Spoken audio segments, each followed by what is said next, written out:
Bienvenue dans mon podcast. Ici, tu trouveras des réponses alternatives, toujours empreintes de vérité, concernant ta beauté, ta santé et le maintien de ta jeunesse au naturel.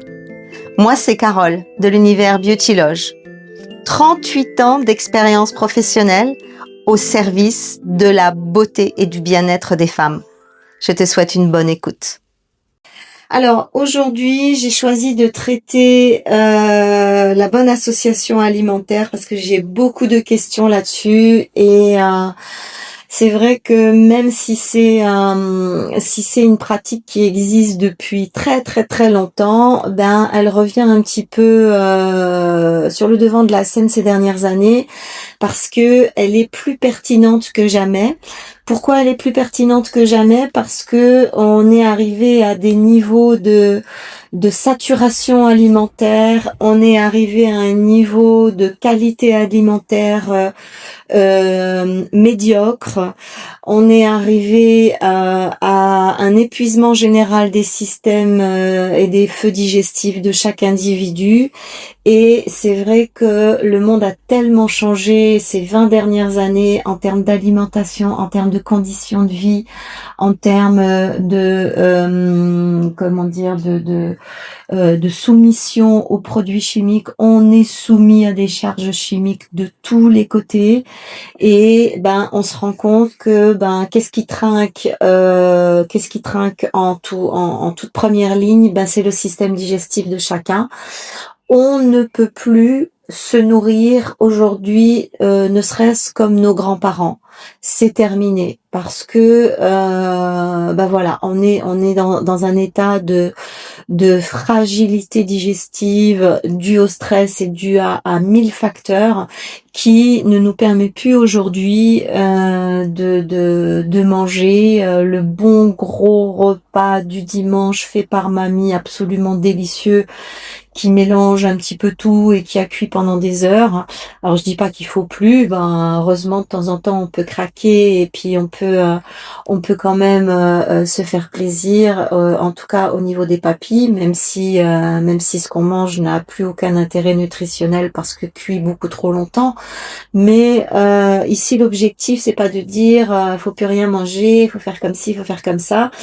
On se donne le droit de craquer de temps en temps, mais c'est quand même intéressant de pouvoir mieux maîtriser cette histoire d'association alimentaire parce que le fléau, vous le savez très bien, c'est la fermentation intestinale.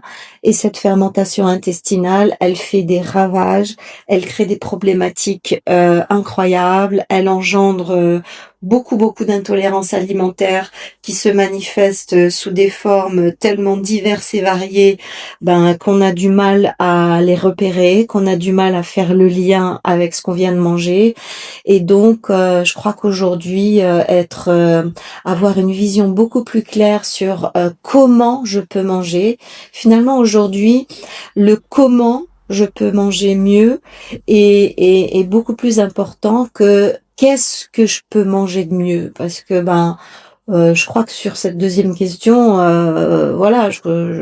tous les gens qui s'intéressent à l'alimentation ont plus ou moins bien capté que plus on va aller vers le végétal et plus on va consommer des aliments brut, c'est-à-dire non transformé par la main de l'homme, et plus on va avoir un bol alimentaire qui sera véritablement nutritif.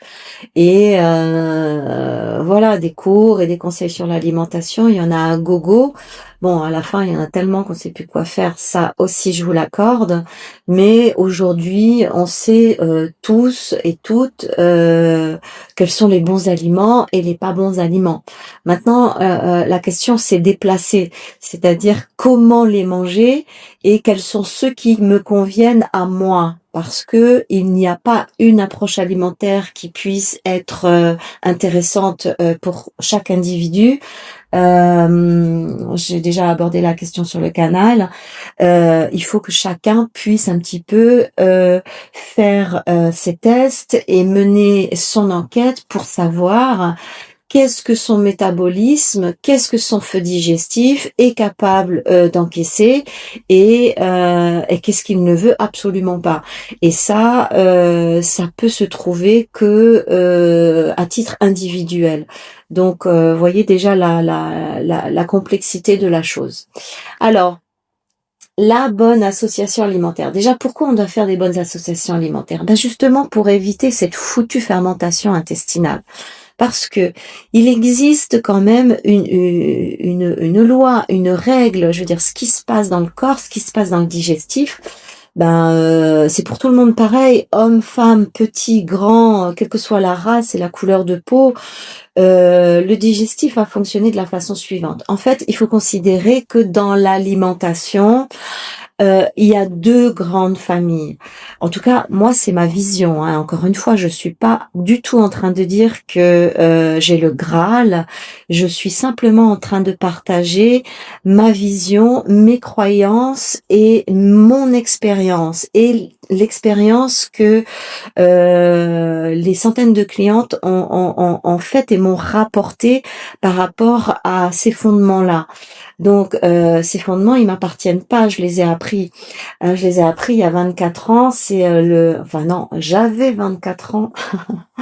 Ouais, donc il y a presque 24 ans. J'en ai 52 aujourd'hui, donc je vous laisse faire le calcul. Et c'est le docteur Maniello, qui est un expert en la matière, qui m'a donné ces indications-là. Et il m'a dit, ma chère Carole, tu as 24 ans, tu es belle comme un soleil, tu es toute fine, tu es toute mince. Si tu veux garder ce corps et vieillir correctement, voilà comment tu dois manger. Bon, à l'époque, je connaissais pas tout ça et j'ai suivi ses conseils et je dois dire que bien sûr que j'ai vieilli, c'est normal, mais je suis quand même relativement contente de la silhouette que j'ai à 52 ans et je peux en être fière et cela n'est dû qu'à une observance alimentaire et principalement sur la bonne association des aliments.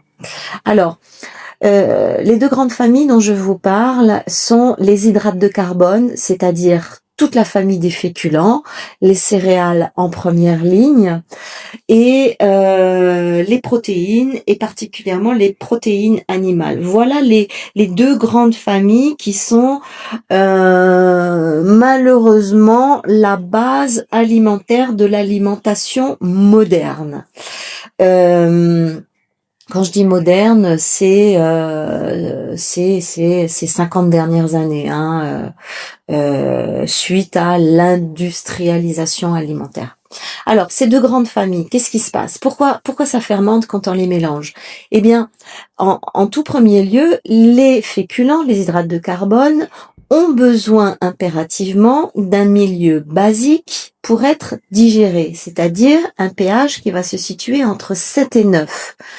Et ce milieu basique entre 7 et 9 va faire intervenir une hormone salivaire qui s'appelle la ptyaline, qu'on appelle une amylase salivaire.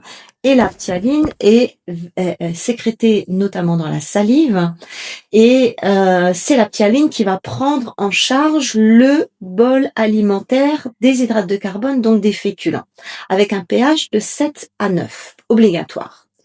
Cependant, les protéines animales, elles, vont avoir besoin d'un milieu acide pour être correctement digérées. Et ce milieu acide, il va se situer entre 2 et 4. Le suc gastrique qui va particulièrement être destiné à la prise en charge des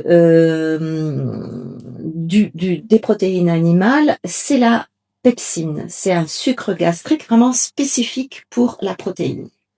Alors, quand on va mélanger les hydrates de carbone, c'est-à-dire les féculents, et les protéines animales dans le même bol alimentaire, eh bien, les hydrates de carbone vont donc appeler la ptyaline et les protéines vont donc appeler la pepsine. Et qu'est-ce qui va se passer? Quand on va avoir 2 matériels enzymatiques complètement différents dans leur pH dans le même bol alimentaire, eh bien, la ptyaline qui est en pH basique et la pepsine qui est en pH acide vont complètement s'annuler l'une l'autre. On sait très bien que si on met de l'acide et du basique en même temps, c'est une opération chimique, toute simple, qui est facile à comprendre, eh bien les deux vont s'annuler. Et qu'est-ce qui va se passer? Eh bien, il y aura plus de prise en charge du bol alimentaire. Et c'est à ce moment-là qu'il va se mettre à fermenter. Non pas d'une fermentation digestive comme ça serait normalement le cas, mais d'une fermentation, putréfaction intestinale, enfin même bien avant intestinale, ça commence déjà à fermenter dans l'estomac. Et puis ça se poursuit une fois que ça passe dans les intestins.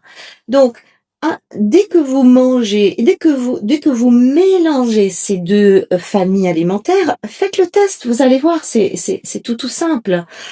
On va tout de suite commencer à ballonner, on va avoir le ventre qui gonfle, on va avoir des gaz, on va avoir un coup de barre parce que le digestif demande tellement d'énergie pour essayer de sortir de cette situation qui est pas normale, qui est pas juste, qui est pas profitable.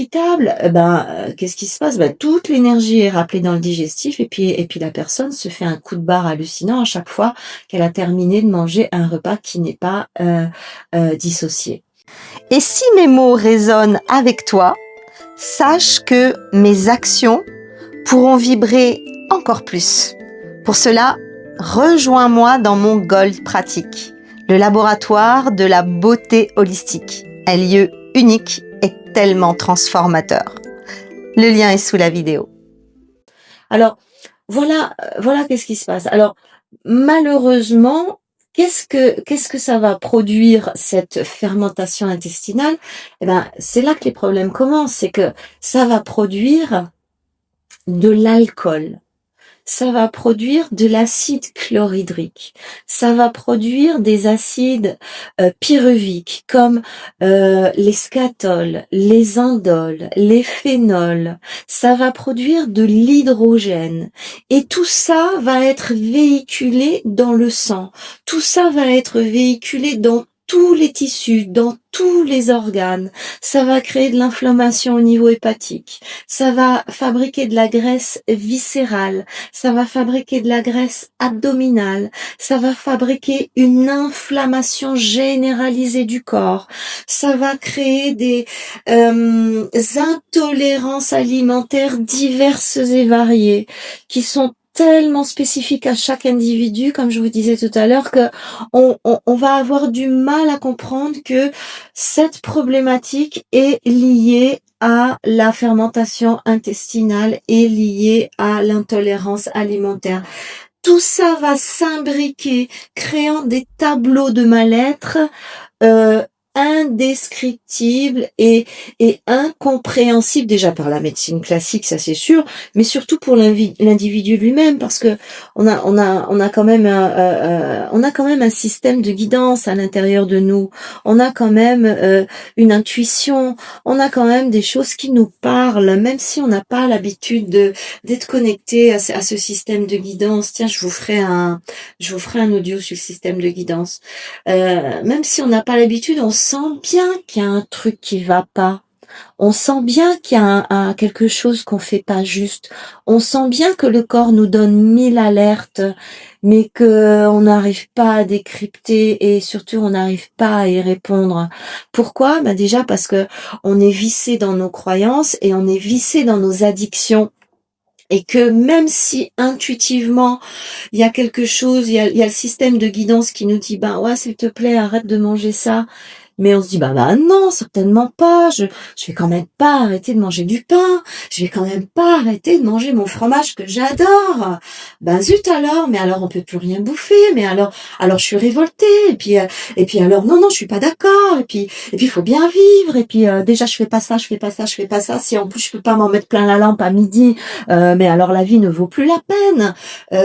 J'entends des choses comme ça par mes clientes, j'entends des choses qui sont révoltantes, que ce soit dans les cours ou que ce soit dans les consultations individuelles. Je vois bien que quand je propose de mettre de côté un aliment, c'est la croix et la bannière. Pourquoi? Mais parce qu'on est en addiction totale avec notre alimentation. Parce que cette addiction, elle est aussi liée aux additifs qu'il y a à l'intérieur. Et moi, j'ai plutôt envie de dire aux addictifs qu'il y a à l'intérieur. Savez-vous que des études ont été faites sur le sucre et la cocaïne avec des rats, et que les rats ont été addicts beaucoup plus au sucre qu'à la cocaïne. Et regardez à quel point on est addict de la bouffe, à quel point la bouffe dirige notre vie, à quel point la bouffe a pris une emprise phénoménale sur notre psyché, sur notre émotionnel. Et c'est de ça qu'il faut se libérer. Et c'est là-dessus qu'il faut avant tout faire marche arrière. Oui, bien sûr que c'est bien de faire un bon gueuleton. Oui, bien sûr que c'est bien de pas toujours penser à ce qu'on mange. Mais ça ne peut pas être notre quotidien. Ça ne peut plus être notre quotidien. La bouffe, la surbouffe, la malbouffe, la trop bouffe, c'est devenu comment dire, une façon de gérer la populace, une façon de gérer la masse. Plus vous êtes addict à la bouffe, moins vous êtes bien dans votre corps, moins vous êtes bien dans votre tête, et moins vous pouvez être heureux, et moins vous pouvez raisonner, et moins vous pouvez agir correctement par rapport à tout ce qui se passe dans votre vie et dans le monde. C'est la bouffe qui nous a mis à genoux, c'est la bouffe qui génère les premières causes de maladies, que sont les maladies dégénératives, les premières causes de maladies que sont les arrêts et les malaises cardiaques. Sachez que la médecine chinoise nous informe que la plupart des malaises cardiaques se déroulent à quel moment? Je vous le donne en mille. Durant la digestion. Pourquoi? Parce que trop c'est trop, et qu'à un moment donné le corps il lâche l'affaire, et que si on n'est pas capable de l'aider, de prendre les bonnes décisions, de respecter ce véhicule absolument extraordinaire qu'est notre corps, un véhicule d'une mécanique biochimique divine. Moi je peux pas lui donner un autre nom que ça. Et, moi il m'a suffi d'étudier le corps humain il y a 25 ans de ça pour me dire mais il y a que Dieu qui a pu faire un truc pareil, quoi. Donc ce que je veux dire, pardon, je me perds, je reviens à l'intestin. Ce que je veux dire, c'est que il y a vraiment des choix à faire maintenant. On peut plus se laisser aller. Contrôler son alimentation, c'est contrôler sa vie. Contrôler son alimentation, c'est contrôler son mental, c'est contrôler son bien-être, hein. C'est contrôler son émotionnel, et c'est même contrôler sa sexualité. Parce que plus on bouffe mal, et moins nos énergies sexuelles peuvent monter en nous et se manifester pour finalement aller chercher du désir et du plaisir et de la satisfaction, non pas dans la bonne bouffe, mais dans la bonne sexualité. Bon, ça y est, je me suis perdue encore, je reviens à l'intestin. Donc, revenons sur sur les bonnes associations alimentaires. Donc, le premier pas, c'est, et notez ça sur votre frigo, je ne mélange pas dans un même repas les féculents, tout ce qui est céréales. C'est quoi les féculents? C'est tout ce qui est céréales, et les protéines animales. Voilà, les protéines végétales, ça passe encore plus ou moins. Chacun doit faire ses tests à ce niveau-là. Donc, que nous dit la bonne association alimentaire? Elle nous dit, si je mange des féculents, je dois impérativement manger avec des légumes cuits et non pas des légumes crus. Parce qu'on sait très bien que féculents et légumes crus, ça va créer de la fermentation. Parce que là aussi, le légume cuit et le légume cru n'a pas du tout besoin du même pH digestif. Donc si je mange des pâtes et une salade verte, bah ça va pas du tout parce que on va créer de la fermentation. Et c'est souvent là que se font avoir les végétariens et les végétaliens. Moi, j'ai un ami thérapeute et aussi le docteur Maniello qui me dit, si tu savais le nombre de végétariens qui arrivent sur ma table et avec une cirrhose du foie. Et les gars et les filles, elles ont jamais bu un verre d'alcool de leur vie. Qu'est-ce qui s'est passé? En mélangeant les féculents et les légumes crus quasiment à chaque repas, ils ont fait tellement d'alcool, le foie a fabriqué tellement d'alcool à chaque repas, que finalement le foie est devenu cirrhosé comme un alcoolique. Donc, voyez, ça c'est des retours de gens qui voient les choses sur le terrain. Hein, ça sort pas d'un livre. Donc, les protéines, elles, par contre, peuvent être mangées avec légumes cuits et légumes crus, puisque le milieu du pH digestif sera le même. Voilà. Après, il y a un autre niveau de dissociation un petit peu plus poussé, mais je vous donne le premier parce que déjà ça, c'est un vrai job. Déjà ça remet en question déjà tous les plats traditionnels de tous les pays du monde. C'est la pizza, le couscous, la lasagne bolognaise, les spaghettis bolognaises, tous ces bons trucs qui ont bercé notre enfance et qui sont passés jusque-là relativement bien. Aujourd'hui, ça passe plus.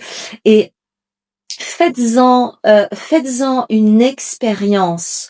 Mangez dissocié un jour, 2 jours, voyez comment vous allez vous sentir et recommencez à manger non dissocié et regardez comment vous allez vous sentir. C'est pas juste un concept, c'est pas juste une idée. Moi, je pratique ça depuis l'âge de 24 ans. Alors, je dissocie pas à 100% parce que je vous l'ai dit, moi je suis pas une ayatollah de tous mes propres concepts. J'aime bien aussi déroger à la règle pour me féliciter quand je suis dedans et je suis dans mes règles à 80-90% du temps. En ce moment un petit peu plus parce que je fais très attention à mon bien-être, à ma santé. Vu ce qui se passe en ce moment, c'est vraiment maintenant profiter du confinement, être centré sur vous, concentré sur vous pour mettre en place des choses que votre vie de dingue ne vous a pas permis de faire jusque-là. Donc voilà, sachez aussi que c'est normal qu'on mange un petit peu plus en quantité quand on va se faire une assiette simplement protéines, légumes, parce que les protéines et les légumes vont remplir un petit peu moins l'estomac que les féculents. Donc, on va avoir certainement besoin au départ, quand on choisit de faire protéines, d'augmenter un petit peu le volume pour remplir un petit peu plus l'estomac. Ça, c'est normal. Mais faites votre expérience. Regardez ce que dit votre digestif. Regardez comment vous vous comportez. Regardez la qualité de votre sommeil qui va changer. Il y a plein de choses qui peuvent changer sur plein de plans différents. Et ça, c'est véritablement à vous de le noter et de faire en sorte de pouvoir en faire quelque chose. J'ai enregistré de nombreux podcasts qui traitent de sujets comme celui-ci. Pour rejoindre mon canal privé gratuit sur Telegram, clique sur le lien dans la description. À tout de suite!